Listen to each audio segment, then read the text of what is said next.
প্রিয় শিক্ষার্থী, বাংলা ব্যাকরণ বিদ্যা চ্যানেলে তোমাদেরকে আরও একবার স্বাগত। আজকে খুবই গুরুত্বপূর্ণ একটা ভিডিও হতে চলেছে।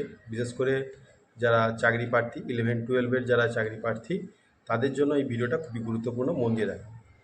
কালকে অর্থাৎ 16/4/2026 এসএসসির তরফ থেকে একটা বিজ্ঞপ্তি জারি করেছে। সেটা হচ্ছে কম্বাইন্ড মেরিট লিস্ট প্রকাশিত করেছে। চারটে সাবজেক্টের কম্বাইন্ড মেরিট লিস্ট প্রকাশ করেছেন এসএসসির তরফ থেকে। এর এগেনস্টে যে কাউন্সেলিং হবে, সেই কাউন্সেলিংয়ের জন্য ইভেন WBSSC থেকে, অর্থাৎ পশ্চিমবঙ্গ যে শিক্ষা দপ্তর আছে, সেখান থেকে শূন্য পদের ভ্যাকেন্সি লিস্ট সেটাও কিন্তু প্রকাশ করেছে। ডাউনলোড করে দেখে নিতে পারো। ইন্টিমেশন লেটার সেগুলো তোমরা ডাউনলোড করে নিতে পারো। তো এখানে কয়েকটা বিষয় বলা আছে। চারটে বিষয়ের মধ্যে দেখো, চারটে বিষয় কি কি থাকছে। একটা হচ্ছে আরবিক থাকছে, উর্দু থাকছে, আর সোশ্যোলজি থাকছে, আর সাইকোলজি থাকছে। এই চারটে বিষয়ের কম্বাইন্ড মেরিট লিস্ট, অর্থাৎ male, female, SC, ST, general, এই সমস্ত সম্মিলিত একটা মেরিট লিস্ট, মেধা তালিকা প্রকাশ করেছে। দেখো, subject Urdu, PG category subject Urdu 7 জন আছে, তাতে 7 জন আছে। আচ্ছা, সাবজেক্ট উর্দু কিন্তু বেঙ্গলি মিডিয়ামের ক্ষেত্রে উর্দু সাবজেক্টে সেখানে আছে একটা। সাবজেক্ট সোশ্যোলজির ক্ষেত্রে এটা Nepali medium, Nepali medium, total আছে এখানে একটা। ঠিক আছে।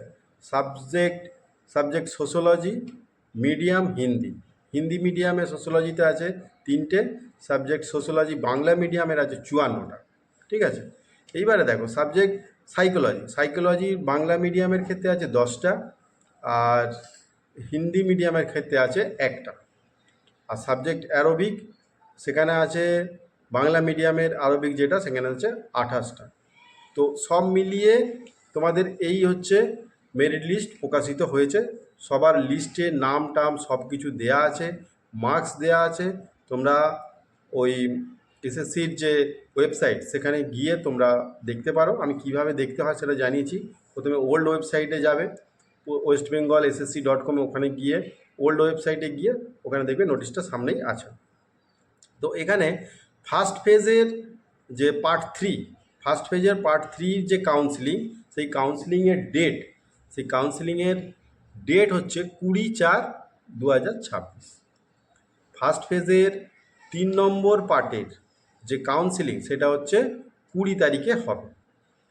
এবার সেই হিসাবেই এই মেরিট লিস্ট প্রকাশিত চারটে সাবজেক্টের জন্য। এবার দেখো, এখানে ইম্পর্টেন্ট যে কথাটা বলার, কি কি কারণে এই তোমার যে প্রার্থিতা, অর্থাৎ তুমি যে চাকরি প্রার্থী, সেই তালিকা থেকে তুমি বাদ হয়ে যেতে পারো কি কি কারণে। খুবই ইম্পর্টেন্ট এই বিষয়টা। ঠিক আছে। কি আছে, প্রথম যেটা, যদি কাউন্সিলিংয়ের সময় অনুপস্থিত থাকো, তাহলে কিন্তু তোমার সেই প্রার্থিতা বাতিল হয়ে যাবে। এবার দেখো, তুমি কাউন্সিলিংয়ে গেছো, সেখানে তোমার স্কুল পছন্দ হচ্ছে না, তোমার যে লিস্টে যে স্কুলটা ছিল সেটা অন্য কেউ নিয়েছে, তুমি স্কুল পছন্দ করতে পারছো না, বা স্কুল পছন্দ করতে থেকে সেখানে তুমি অস্বীকার করছো, সেই ক্ষেত্রেও তোমার কিন্তু প্রার্থিতা বাতিল হয়ে যেতে পারে। এটা কিন্তু মাথায় রেখো, যে আমি জেদ ধরে বসে থাকবো না, আমি এই স্কুল ছাড়া নেব না, সেই জিনিসটা করলে কিন্তু হবে না। ঠিক আছে। সব থেকে ইম্পর্টেন্ট সেটা হচ্ছে তথ্য গোপন। কেউ কোনো রকমভাবে ফর্ম ফিল আপের আগে বা কাউন্সিলিংয়ের আগে যদি কোনো রকম তথ্য গোপন করে থাকো, তাহলে চাকরি পাওয়ার পর বা কাউন্সিলিংয়ের আগে বা পরে তোমার ওই প্রার্থিতা বাতিল হতে পারে। যদি কোনো রকম তথ্য গোপন করো এবং সেটা যদি ধরা পড়ে পরবর্তীকালে, তাহলে চাকরি পাওয়া অবস্থাতেও কিন্তু তুমি বাতিল হয়ে যেতে পারো। এটা কিন্তু মাথায় রেখো। আর ইন্টিমেশন লেটার, সেটা 17 তারিখে তোমাদের পশ্চিমবঙ্গ যে শিক্ষা দপ্তর আছে সেখান থেকে তোমাদের প্রকাশিত হবে WBSSE, এই ওয়েবসাইটে গিয়ে তোমরা ইন্টিমেশন লেটার ডাউনলোড করে নেবে। আর 20 তারিখে হচ্ছে তোমাদের কাউন্সিলিং। ঠিক আছে, তো তোমাদের চাকরির যে জীবন সেটা খুব সুখের হোক, খুব ভালোভাবে কাটুক বাকি জীবনটা, এবং তোমরা সবাই ভালো থেকো। আর SSC সংক্রান্ত যদি কোনো খবর থাকে, কোনো আপডেট থাকে, আমি অবশ্যই এই চ্যানেলে আলোচনা করব।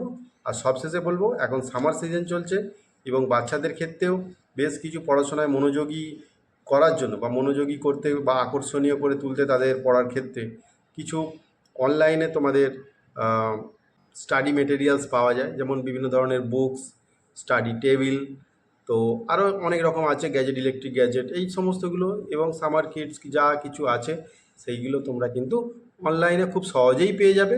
আর কিছু বেস্ট লিঙ্ক এবং একদম আন্ডার 500 এর মধ্যে কিছু লিঙ্ক আমি কিন্তু এই ডেসক্রিপশানে দিয়ে রেখেছি, তোমরা অবশ্য দেখে নিতে পারো একবার।